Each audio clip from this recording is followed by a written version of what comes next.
Right, if it's ready to go, so it's going to go through a few different options for application really. We're going to use a brush today because it's the most common form, it's the easiest one, you can get these anywhere, anyone can do it. And what we do is basically going to put 5 coats on, it's 5 thin coats. So some people will put 3 heavy coats on. And what you do, you layer up the 3 gels on and you get a bit lump at the end where your gel coat ends. Then you've got to try and rub those lumps out. That's where you're going to go through. You're either going to rub too hard and blow through on the job, or you're going to be trying to rub down so hard you're going to blow through and get your actual repair back. So we're going 5 thin coats. You can spread them out evenly and kind of feather the edges out. You're not going to have a big lump where your repair is. And also when we come to the end, I'll show you how to screed it nicely at the end. And what you're going to have is something really easy to rub down. Because the biggest problem people have is the rubbing down where you're going to have the issues. Trying to get it flat and shiny again. So today we're going to go with this. Other things you could use, a mohair roller, that's not bad. Probably more for bigger repairs on the side of the hole maybe, that'd be a better option. And a foam roller again, not too bad but doesn't get as much on. So that's really thin layers of that, so you're going to have to put more coats on if you use a foam roller. So if you're going to roll it, I would probably go with that one at all. But yeah, 9 times out of 10 we use a brush. You can also spray the gel on, which we'll do a video on gel spraying as well, but really for some of this size it's not worth it. The protection involved, the work you've got to go to get it ready for spraying, you really want to save that for when you're doing large stuff. If you want to change the whole colour of the dinghy or you want to gel coat it, yeah, spray gel coat, definitely be the way forward. But for most repairs, the brush is what we're going to use.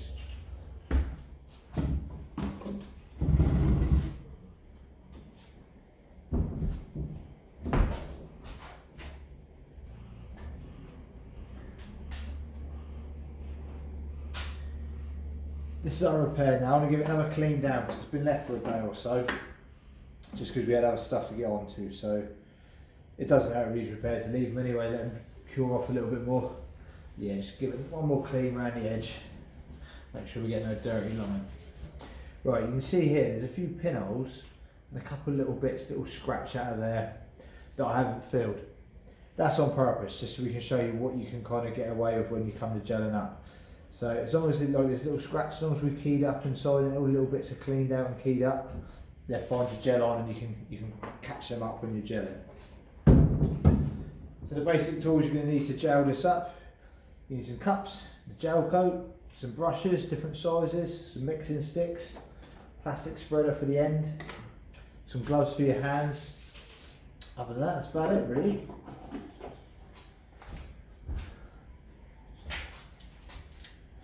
So when we're mixing up our gel, we always do half cup mixers.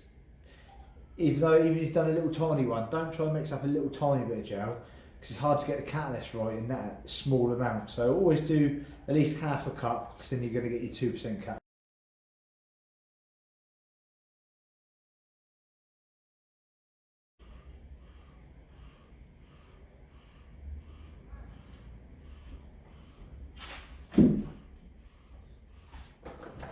So half cup of gel, and that's 2 cc's of catalyst.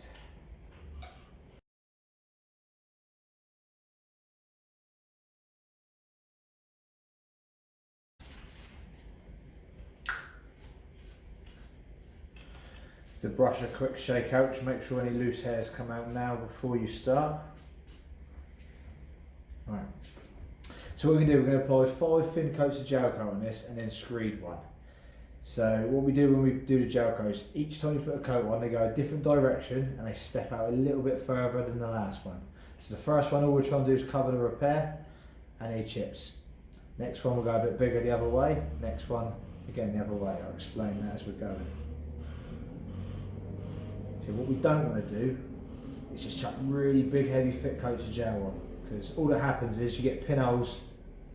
When the gel coat's too thick you get little pinholes. When you rub it back you'll see all the little pinholes appear, and also it's really hard to rub down. You want to try and make your rubbing down as easy as you can. That way you're going to limit your chances of blow throughs.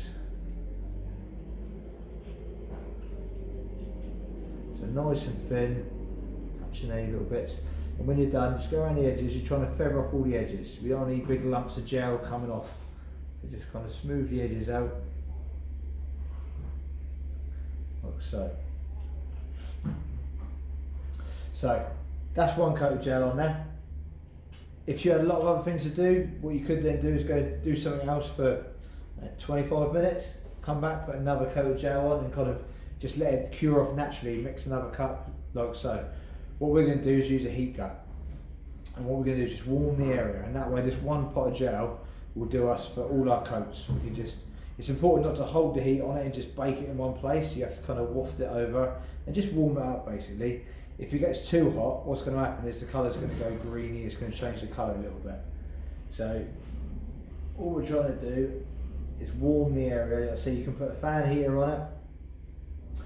Infrared lamps are pretty good, but what they do is give it continual heat, and the job gets hotter and hotter and hotter, and then sometimes the colour starts to change. So really you're better off just wafting gentle heat on it, and for that the heat gun's the best.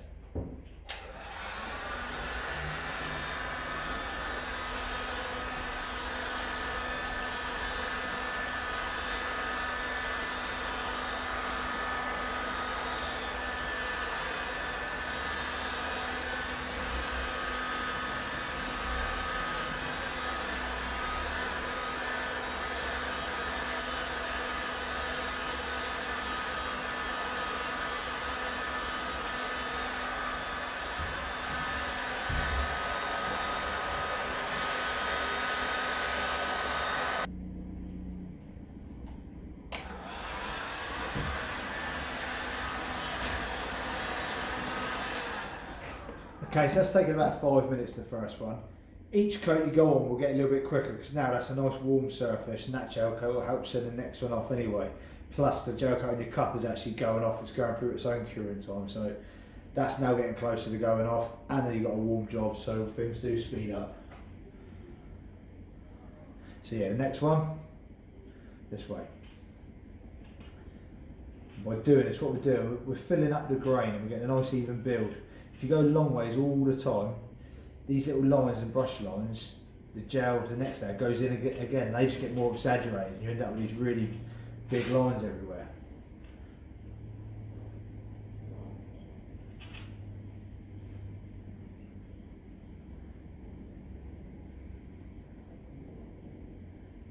Again, nice and thin, feather all the edges out.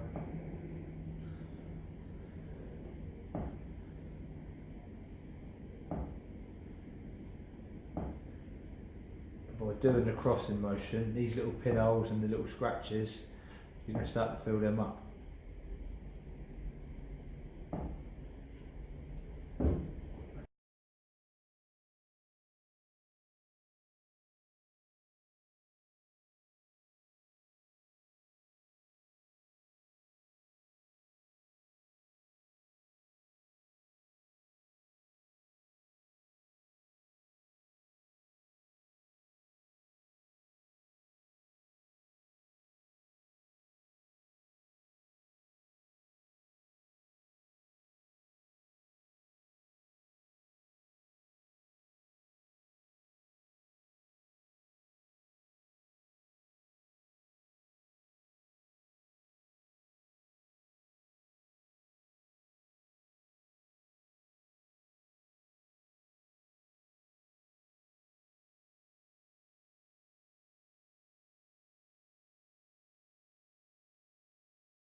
So that's 4 coats on there now, so it's already gone tacky really. It doesn't take long to go on. Once you start getting through and it's got a nice warm base, they start to go off really quick.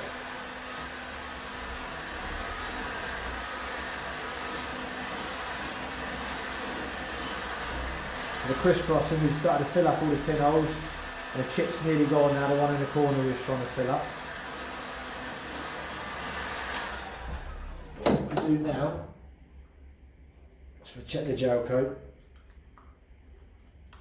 The gel coat's starting to go off now, so the 5th coat we do a waxy one anyway. If that was still going and still nice and cool, we could have put a bit of wax in that and use that still. What we're going to do is make a new mix now for our final coat and screed.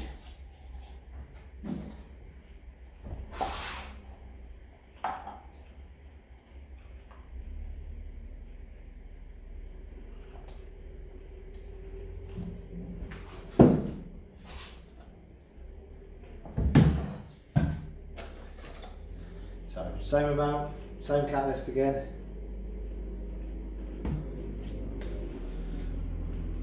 So the difference with this one, what we're going to do is put wax additive with it. And all that does is makes it hard, a nice hard outer coat so you can rub it down tomorrow. This lot here will always stay slightly tacky, and if you're going to try and rub it down, you can wet flat it or try and acetone the stickiness out of it, but it's a lot easier if you put wax additive in the last coat, and it just gives it a nice hard feeling in the morning. It means you can get straight on and sand it. So wax additive is the same as catalyst, 2%.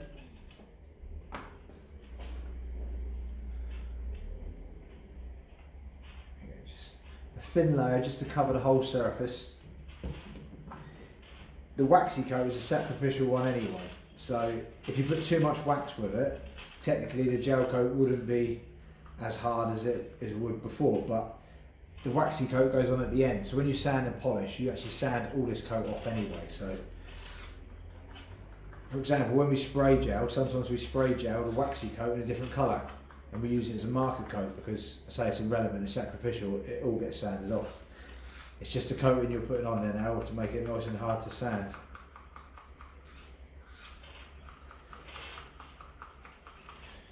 Right, so we've got this, the brush. The only difference with the fifth coat, other than the wax, is you need to decide how you're going to screed this job after your fifth coat. And looking at the shape of this, it's going to be really easy to screed this way. So what I'm going to do is I'm going to brush my last coat the same way. So in this circumstance, it's the same as the last one, but generally I've crisscrossed all the way through, so I've got the same effect. But if it was any other way, screeding that way, for instance, I'm not going to get a very nice job. This is going to be the nicest way to pull this. So that's why I'm going to brush this one the same way. And also we're getting really close to our tape edge now. So what I'm going to do, I'm going to take that off.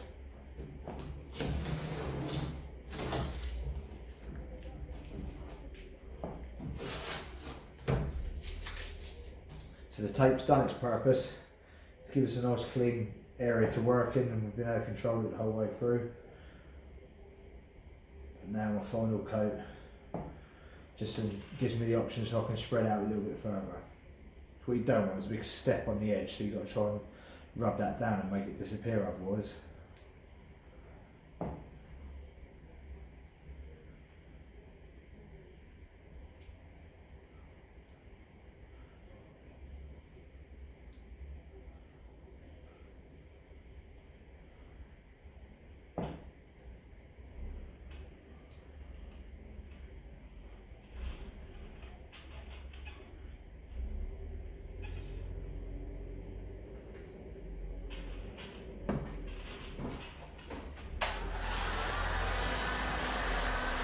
So I'll kick that one off exactly the same.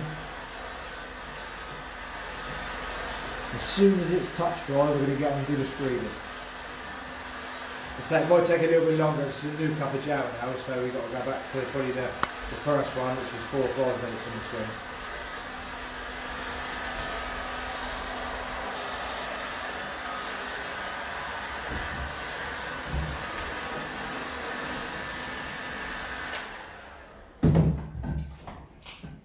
So that's just sticky to touch, but it's holding its own shape. So you can run your finger, you can feel the brush strokes, but it's still a little bit tacky, so that's perfect. That's not going to be too bad to rub down anyway, because our shape of our repair is pretty good. But what we want to do is fill in these little brush marks. You can see the lines. It's going to be even easier to rub down if we can fill them in. And this stagger at the end here, where we're going to rub from here onto the repair, if we can spread that even smoother, it's going to make our rubbing down a lot better. What we do, brush one last coat on. So this is the same waxy mix as the coat before.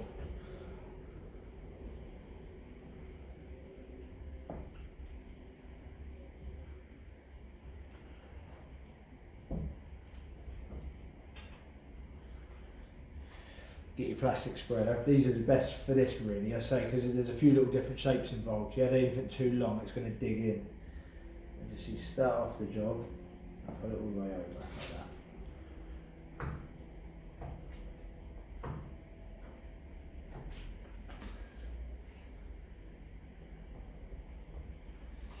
hopefully you can see in the video how much smoother that is straight away, and if you had any little pinholes that the brushes weren't getting, this is definitely going to get it.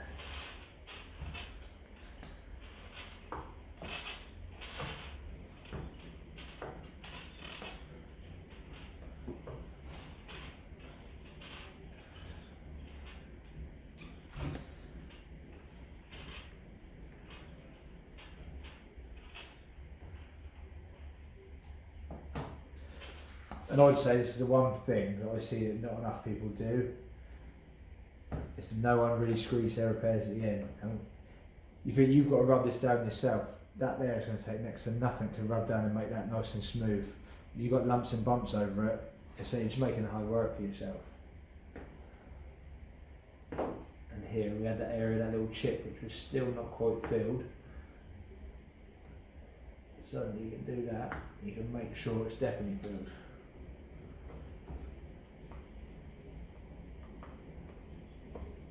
Because the one underneath's gone off kind of pretty hard, you can push quite hard with the spreader, brush a bit more on if you need to.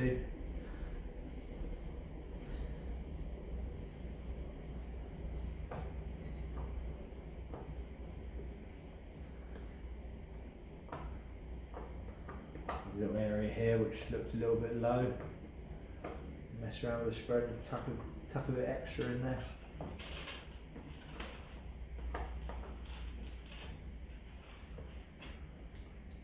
With the corners, you can't always get the spread around the corner. You just kind of use your finger. That goes the same with an internal rad. It's hard to spread around the rad, but you can put your thumb in the corner and drag it around, and that'll give you a nice smooth area at the end to rub. So straight away, that there looks a lot flatter already, and I can tell that's not going to be a big deal to rub down. So now we're going to leave that. That'll take probably an hour to go off, and you could rub it. But again, like all the projects, everything does shrink a little bit. If you can let it cure properly, it will be better. So I'll leave this till the morning now. Come in tomorrow, be able to rub and polish it. There'll be no shrinkage lines. It'll be nice and hard to rub, and hopefully we'll be able to get on with our non-skid pattern then.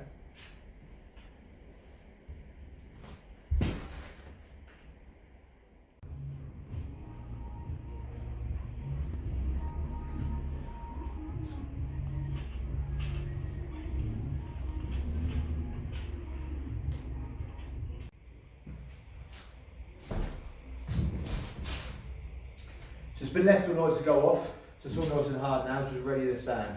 The next stage is what we call flat and polish. So it's dead simple really. You want to flat it down, get it all nice and flat and smooth so the shape's right, and then you want to polish that up. To do that, all you need is 2 grits of sandpaper, your 240 and your 800. Really simple, because all your lines, you've got no big steps you're trying to get through where you might need some 180 or something a bit tougher to get through. So all we need is these two. We put the mark coat down first, which I'll show you when I zoom in a minute. We mark coat the area, and we use the 240 until all the mark coat's gone. That means it's nice and flat, nice and smooth, but it won't be shiny. We have all these 240 scratches. Then what we do is we mark coat it again, and we go over with 800. Once you've done the 800 scratches are really fine, and they polish up with the compound. So really, it's just a simple procedure. 2 times you've got to sand it. We use wet sanding sometimes, same discs, because it just makes it a bit easier, don't clog up so much. And as for compound, you can use what you want. This is the premium one, stage 1 cut. This gets gel cut really shiny, or you can use fast cut or something like that, but they're all much the same. Whatever compound you use, people got their own preferences. But you can also, if you wanted to make your polishing a little bit easier, you can then go over it to 1200 at the end. That'll polish up even easier. But for something like this in the shapes, radiuses polish up really well anyway. So if I was doing a big flat on a hole, I'd probably go over it to 1200 as well. It's a bit difficult to polish up and don't come up as well as like a corner. The buffer hits it really hard and really shines these areas up well. So yeah, dead simple really. I'll put the camera over the top now and go through exactly what we're going to do, and you can see all the procedures and how long it will take.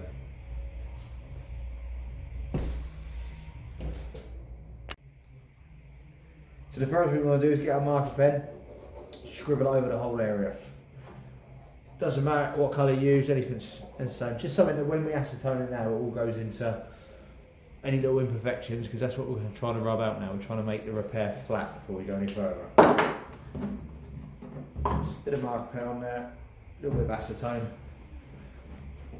See, that's covered the whole of the repair now. So the aim with a 240 in is to rub that until it's all gone. Then you know it's flat. Doesn't matter if you leave a tiny little bit, because you are going to rub it again with some 800, which will get a little bit out anyway. So basically, we're going to use a wet sander, just because it does cut a little bit nicer when you sand it with water, and it don't clog your discs up so much.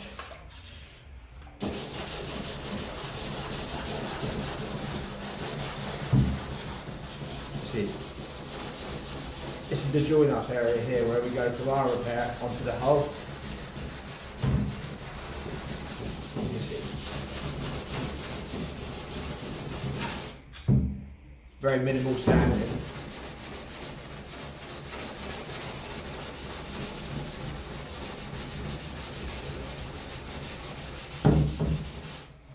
Smooth transition there, straight into it. You can't tell where it was. It hasn't taken lots and lots of sanding. You're not going to blow through here because you haven't really overworked the area.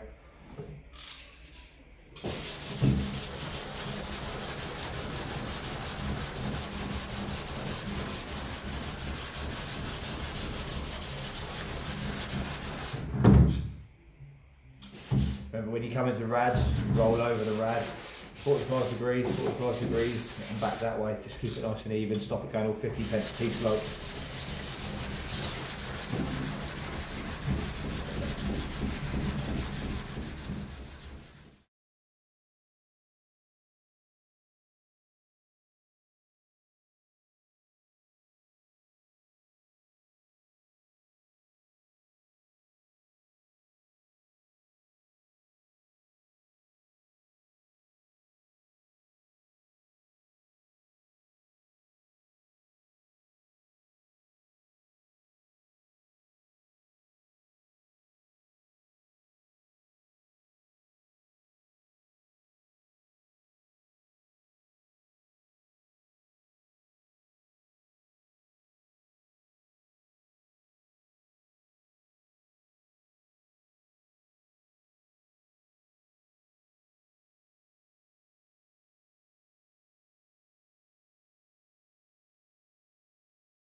So 800, that can be polished up now. What I will do, I'm just going to buzz a machine over the flat with some 800 on, because our scratches are going around this way. You could polish it up quite well, but if you have got a flattish area, you can buzz a machine on. The swirlies of a machine polish up even easier than the long straight swirl. So what we'll do, we'll just quickly buzz a machine on the flat, and then we'll get polishing.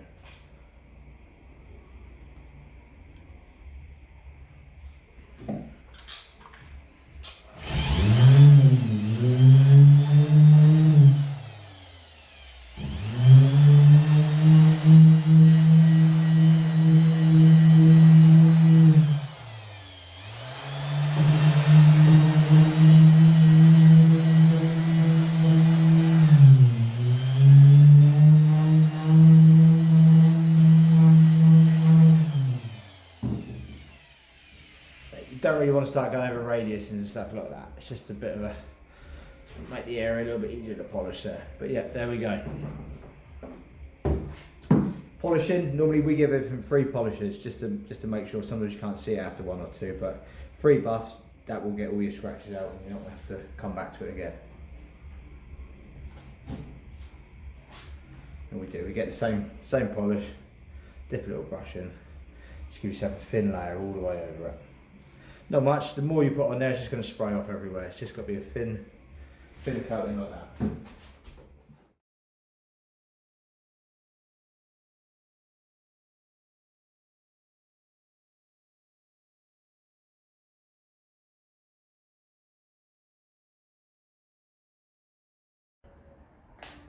There you go, so you can see 3 polishes. It's all nice, flat, smooth and shiny. We've buffed out, every time we buffed it a little bit further out, just to make sure we blend it into the job a bit. But I say the corner looks a little bit bright whiter, but it always will when you do repair. You can't really help that, because you're going back to the true colour of the boat. Right, the last part of the video we'll be doing is replacing this non-skid. You can see there was this non-slip area, went all the way along, and it went into our repair a little bit about here.